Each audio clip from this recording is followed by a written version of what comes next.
Well, if we haven't met before, my name's... No, you can't hear me yet? We'll... Hello. Something's going on there. It's all right, I'll just use the handheld. Hey, if we haven't met before, my name's Jeremy and I lead our church governance here at Encounter. And it's my joy tonight to bring you a word where I believe God is going to speak to us and give us a revelation of what he's saying. Does that sound good? Awesome. Alrighty, well, it was the 23rd of March, 2025. A typical day in early autumn of 30 degrees for many, and for some, just another ordinary Sunday. However, for a young married couple who had been house hunting for more than 2 years, going to open inspections, putting in offers, and ready to catch their housing prey, this date was anything but ordinary. It marked a significant milestone for them, their eagerly awaited moving day into a house that they bought, which they could finally call their own. This couple was Jeremy and Rebecca DeLima, my wife Beck and I. And on this day, we had a small but dedicated group of 3 helpers who had generously volunteered their time. They had come to assist in the laborious task of transporting our belongings to our new house. So with our motley crew assembled, the grand exodus commenced. Each of our helpers had their own car, ready to be filled to the brim with our various possessions. One of them arrived with a trailer, which we filled with large items, our washing machine, couch, bed and fridge, to name a few. Another helper helped transport our TV and food from our fridge. And another helper was entrusted with transporting our clothing items. So we set off on our journey in separate vehicles towards our new residence, but something went wrong along the way. A phone call forced us to halt our progress as one of our helpers, who was carrying our TV and food items, had their car break down en route. And so with this curveball thrown, the remaining 2 helpers, plus Beck and I, promptly unloaded the items from the cars into our new place. The helper with the most efficient unloading process, the carrier of our clothing, dashed back to the stranded comrade in distress. While arrangements were underway to tow the incapacitated car and to relieve the driver, the additional concern was continuing the delivery of our TV and the perishable food. Once the items from the broken down vehicle were transported in the other helper's car and were finally within the walls of our new house, it was time to move the TV and put the food in our fridge. We moved the TV and there were no issues. But as we went to inspect the food bags, we noticed something else wrong. Due to the unforgiving heat and the rigours of the journey, there were items that were basically not edible anymore. There were items that had been compromised and because we were travelling in the hot heat, they needed to be thrown away. We had food that was once perfectly safe to eat, decay, and turn rotten in a short space of time. The reason I'm telling you this story is because just like how food can turn bad, the world we live in is also decaying. There is a parallel between the perishable nature of food and the decay of society in the world. Societal decay means the world is rotting. A rotting world manifests itself in a myriad of ways. Examples include social breakdown, the increase in crime, substance abuse, violence, homelessness, the breakdown of family, child abuse, moral decay, the erosion of ethical standards, not having the right to life, sex trafficking, war, terrorism, the prejudice of people groups, the blurring of lines between what is good and what is evil. Environmental degradation, the uncontrolled exploitation of resources, causing environmental consequences and impacts to human health. Political dishonesty, where those in power prioritise personal gain over public good, causing a distrust in the effectiveness of government and a loss of public trust. Truth breakdown, the spread of things that are simply not true, and a weakening of trust in credible sources, eroding the ability to make well-informed decisions of what is right and what is wrong. And the list goes on. So welcome to our rotting world. But none of this is new. It all started when the first humans said yes to what they thought was a good fruit deal. Instead, they said yes to redefining good and evil for themselves. It caused sin to come into the world, and from then onwards, this broken condition remains, it's plagued every part of humanity. Its pervasive spread remains a relentless force, and there is no stopping its widespread outbreak. This underscores the moral decline since the fall, the moment in Genesis when the world went from a state of innocence to disobedience. Despite the good that exists in humanity, it is evident that an unsettling acceptance of sin has permeated our world, eroding ethical standards on a global scale.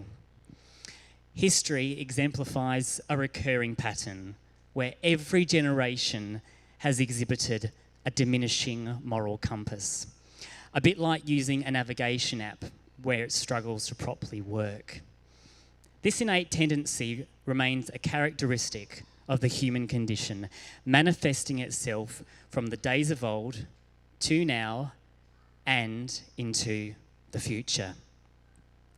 So when it comes to the things in this world decaying, if we go back to food and the items Beck and I had to throw away, we use refrigeration to extend the life of perishable food by slowing down the growth of bacteria that causes spoilage. Low temperatures hinder the activity of microorganisms, thereby reducing the rate of food going bad. In biblical times, as well as the absence of cars, phones, TikTok, AI, and digital NFT apes, there was also no refrigeration. If fridges did exist, perhaps Jesus would have used our common home appliance to make his point in Matthew 5:13. This is what he says. He says, "You are the salt of the earth. But if the salt loses its saltiness, how can it be made salty again? It is no longer good for anything except to be thrown out and trampled underfoot." You see, Jesus used salt, simply put, because the time that he stepped into was ancient Near Eastern culture. And in that cultural moment, the primary use for food preservation was with the use of salt. This message is called Saltiness is the Solution. I'm going to talk to us tonight about, through our partnership with Jesus, how salt is the remedy for the world. In this message, I'm going to look at the analogy between salt and the role of each individual in the Christian faith. I'm going to go through a few points highlighting just like how salt imparts distinctiveness, Christians are called to be the transformative agents that bring goodness to society and the world. You see, being salt is to do with fulfilling our unique purpose. It's to do with positively impacting the world and fulfilling the mandate of being the difference that echoes who Jesus is. It's echoing his teachings on love, compassion, and service. And tonight, we're going to go and look into how each individual can bring about meaningful change and influence akin to the subtle yet impactful gist of what salt does.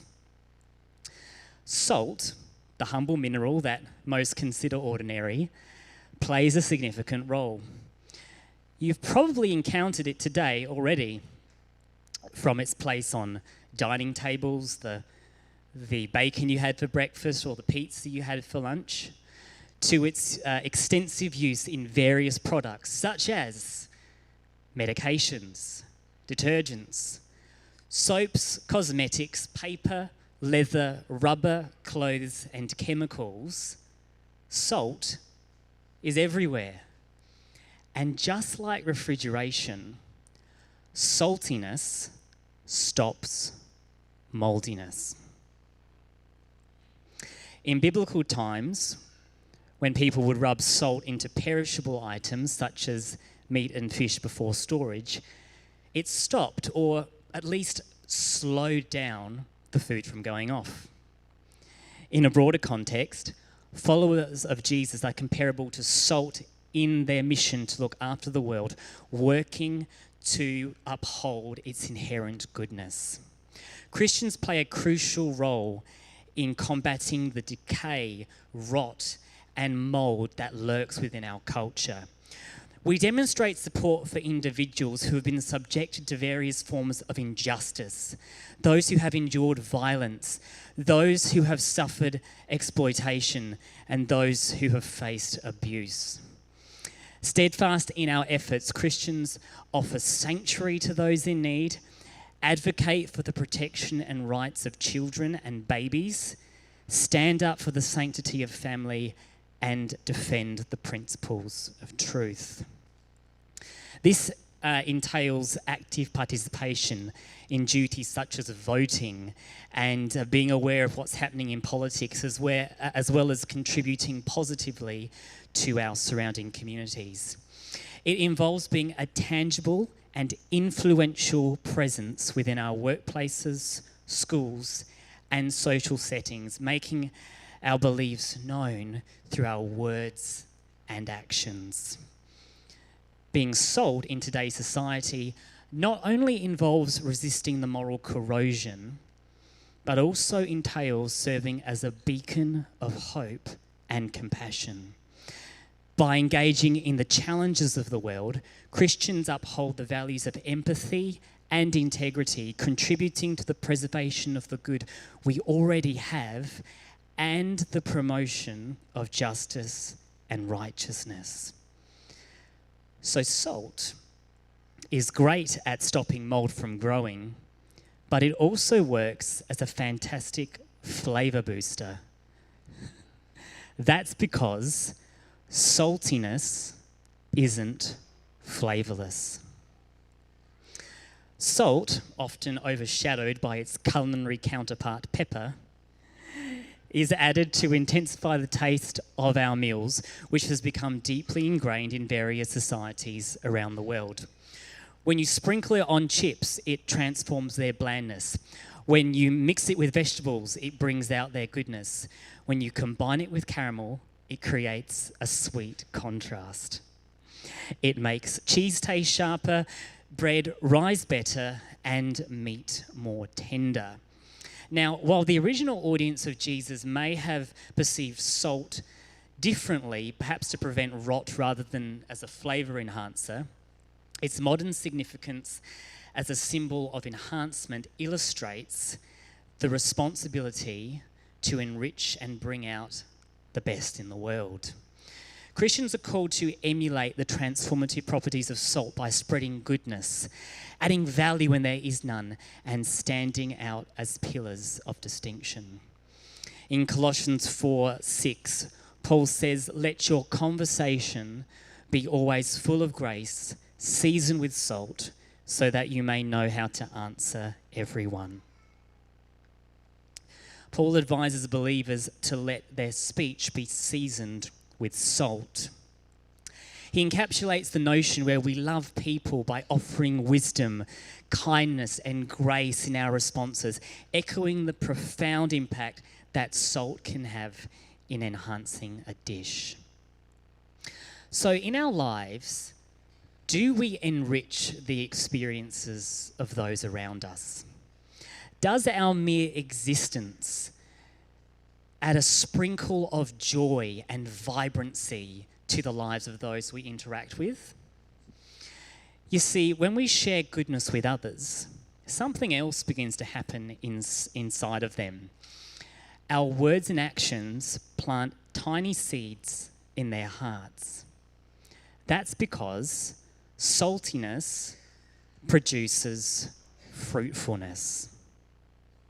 This is the example of salt that Jesus gave becomes multifaceted, because even how salt, when rubbed into meat, stops the growth of bacteria, if used in another way, it actually helps things grow and produce fruit.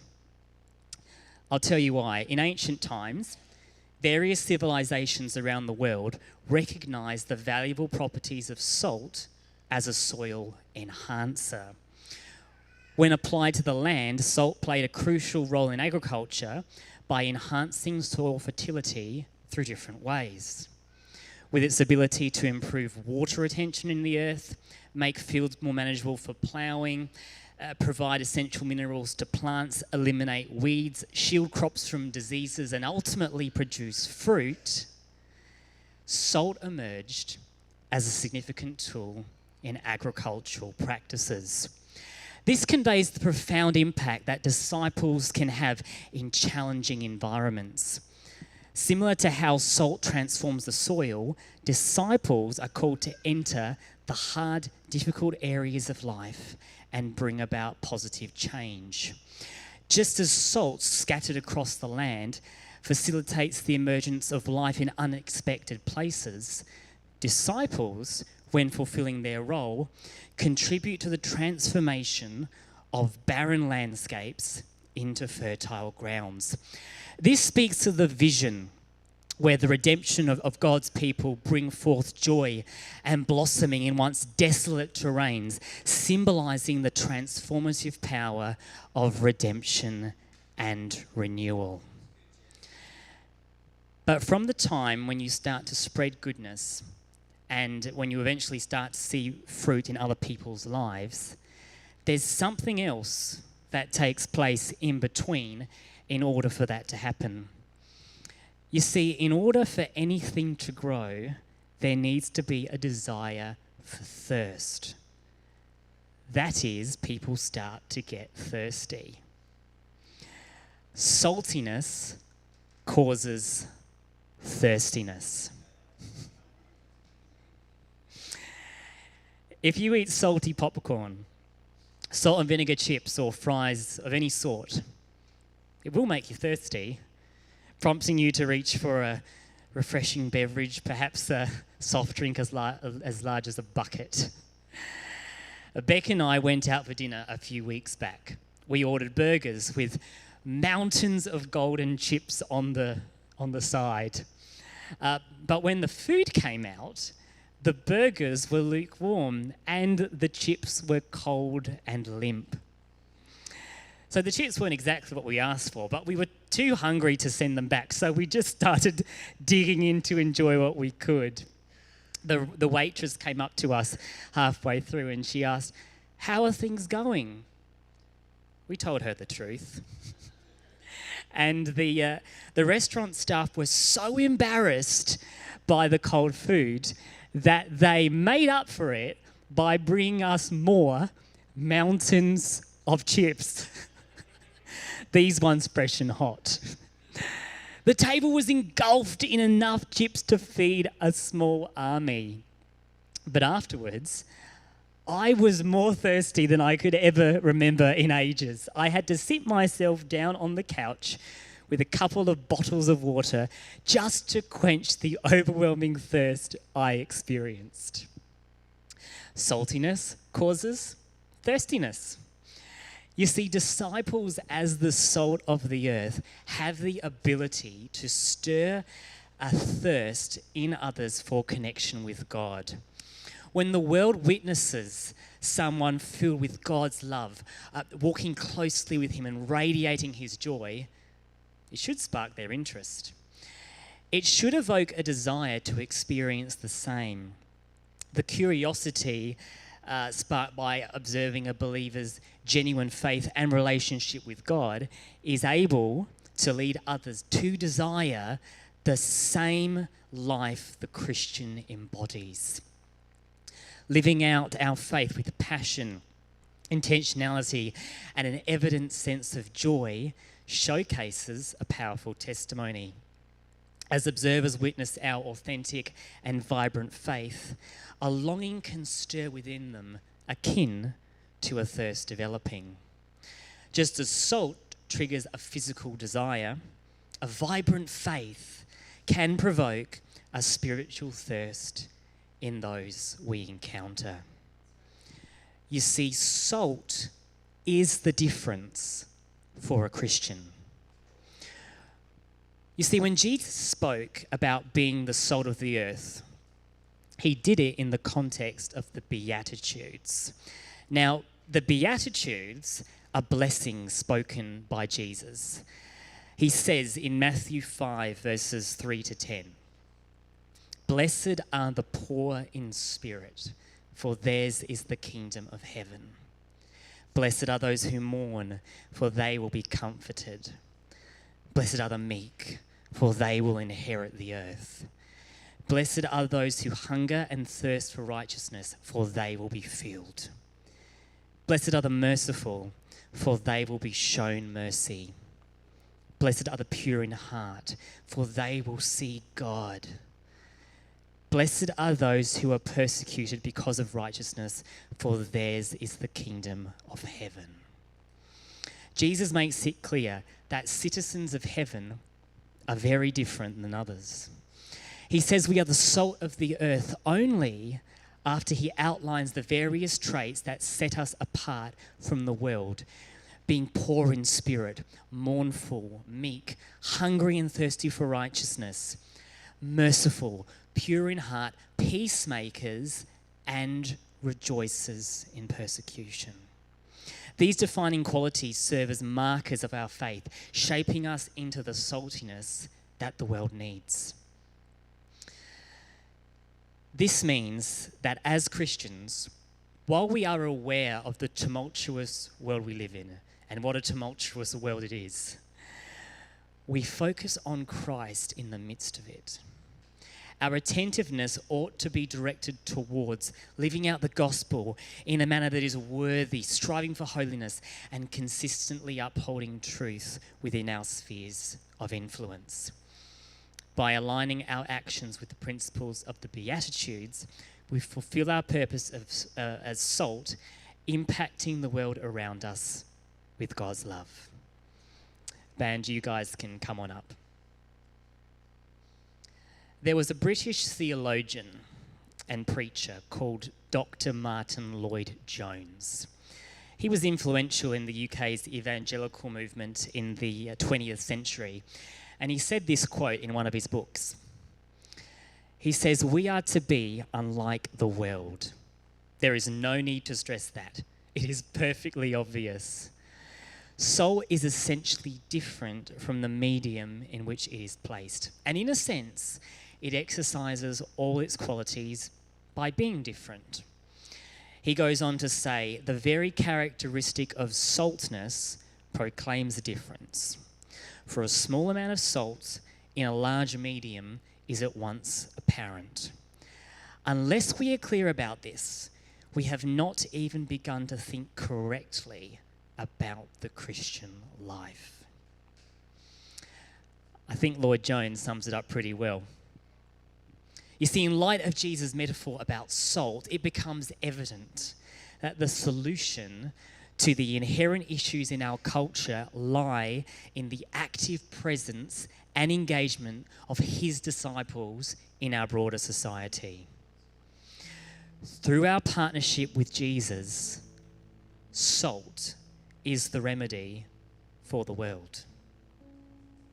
The saltiness exemplified by Christians when introduced into interactions with the world around them are intended to counteract and mitigate the pervasive moral decay that afflicts humanity. By embodying these values and demonstrating compassion, integrity, and righteousness in our daily lives, we not only serve to challenge the corruption, but also to enhance the overall flavour and vitality of the human existence, infusing it with purpose and meaning where it is otherwise absent. With that in mind, church, will you stand with me?